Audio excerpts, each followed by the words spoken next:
এই ওখানে কে রে? আমি ভূত। আর আমাকে ভয় দেখায়? কার এত বড় সাহস? এটা তুই কেটা রে? নেমে আয়, আয় বলছি নেমে। ও, তুই তো আমারই মতো ভূত। তোর নাম কি রে? তুই কবে ভূত হলি? বল দেখি। আমার নাম ন্যাংটা ভুতু। আমি প্রেমে সেকা খেয়ে এই গাছে এসে আত্মহত্যা করেছি। তাই থেকে আমি এখানে থাকি। প্লিজ আমাকে কিছু করো না। ও, প্রেম কেস। এটা একটা জটিল কেস। এই কেসে এখন প্রায় মানুষ মরে ভূত হচ্ছে। আচ্ছা, তোর প্রেমের কাহিনীটা বল দেখি একটু শুনি।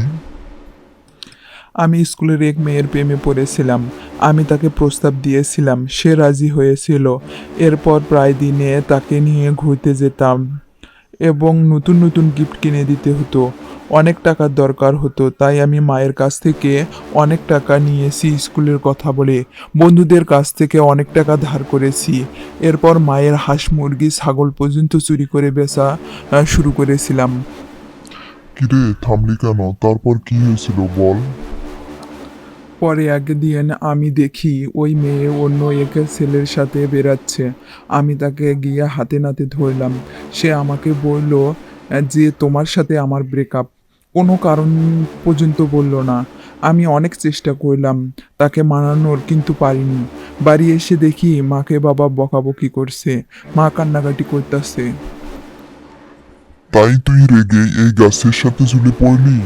একবারও মা বাপের কথা ভাবলি না? আমি ভুল করেছি। আমার জন্য এখন আমার মায়ের অনেক কষ্ট হচ্ছে। আমি যার জন্য মৃত্যুকে বেছে নিলাম, সে তো অনেক সুখে আছে অন্য কাউকে নিয়ে। মানুষ দুনিয়ায় ভুল করলে ক্ষমা পায়, কিন্তু মরার পর কোনো ক্ষমা হয় না। আয় এখন আমার সাথে আয়, তোকে অন্য সব ভূতের সাথে দেখা করিয়ে দিই। এখানে তোর মতো প্রেমে শেখা খেয়ে অনেক ভূত আর ভূতনি রয়েছে। তুই তাদের মতো একজনকে ভূতনিকে পছন্দ করে বিয়ে করে সংসার কর। দেখিস পৃথিবীর সবকিছু ভুলে যাবি।